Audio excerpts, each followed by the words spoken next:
possède rien. Les paroles que je vous ai dites sont esprit de vie. C'est l'image vivante de Dieu qui parle. Parce que les paroles de Jésus-Christ ont assez de puissance pour faire de notre vie une réussite. Amen. C'est les seules paroles. C'est les paroles de Jésus-Christ. Les paroles de Dieu.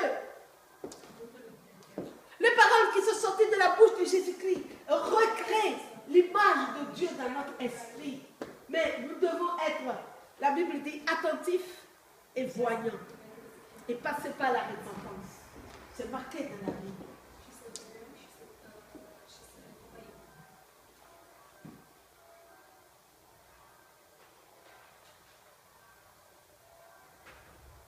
Nous comprenons bien que partout dans le monde, les gens ont inventé. Vous prenez par exemple le bouddhisme, prenez beaucoup de religions, beaucoup de l'orthodoxe, même évangélique, et l'ancien. Mais non, c'est pas encore ça. C'est clair. Jésus avait pu faire quelque chose et on a dit ce matin, ôter le péché. Et quand on passe par la repentance et qu'on demande pardon de ses péchés, là, Jésus, le seul, a la possibilité de recréer l'image de Dieu dans notre cœur. Alors nous pouvons pleurer beaucoup quand nous prions parce qu'il y a beaucoup de chrétiens qui n'ont pas l'image de Dieu. Ils ont fait des grandes églises, ils ont fait même des petites qui ont des doctrines bizarres, qui ne permettent pas aux gens. Et on nous dit même, ne parlez pas sur le péché, on ne parle pas grand monde. Mais à quoi ça sert d'avoir beaucoup de monde qui vont aller en enfer?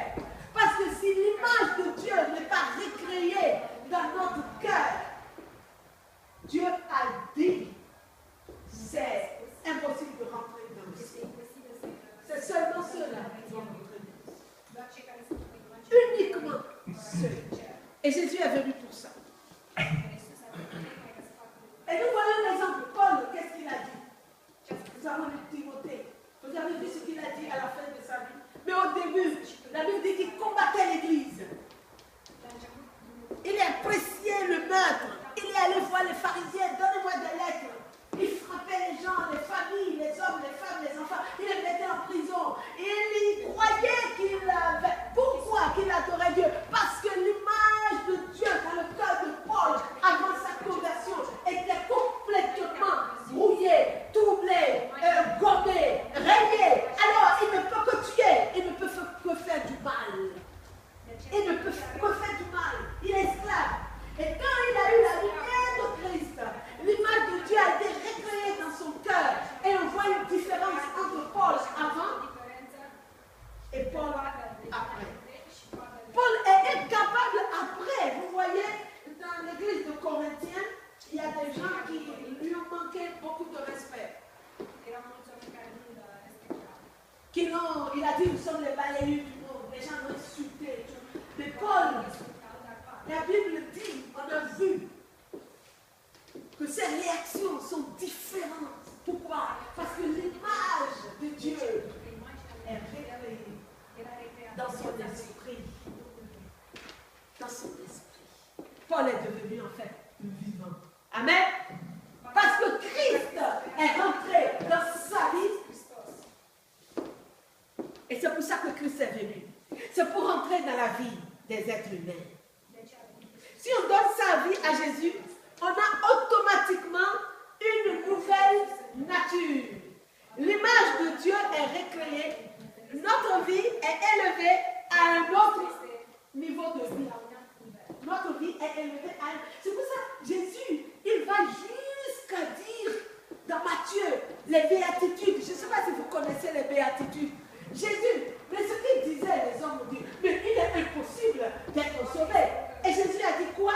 Ce qui est impossible à l'homme est possible à Dieu. Parce qu'il sait que si quelqu'un passe par la repentance et que l'image de son Père est recréée en lui, il est capable d'avoir un niveau de moralité très élevé. Amen. Ce n'est pas impossible. Parce que pourquoi? L'image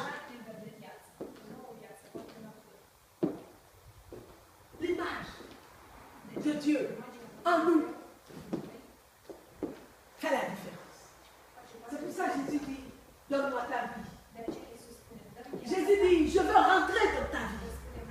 C'est pour recréer l'image de Dieu, de ton Créateur, dans ton esprit.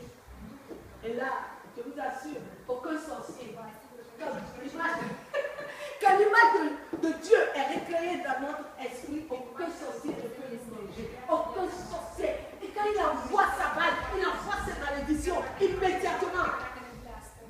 Dieu, l'image de Dieu est vivante. Là, c'est Dieu qui renvoie la balle. C'est immédiat. Et puis, Jésus n'a-t-il pas dit, tout pouvoir m'a été donné dans le ciel. C'est pas marqué. Il a dit ça. Il a dit, tout pouvoir m'a été donné dans le ciel et sur la terre. Ça veut dire que Satan a zéro pouvoir. Amen. Les sorciers ont zéro pouvoir. Amen. Ils ne peuvent rien faire. Tout pouvoir a été donné à Jésus-Christ. Dans le ciel, sur la terre. Quand Satan vient visiter quelqu'un dans les rêves, quand Satan vient titiller quelqu'un, il faut dire, tout pouvoir a été donné à Jésus. Toi là, tu n'as plus de pouvoir. Amen.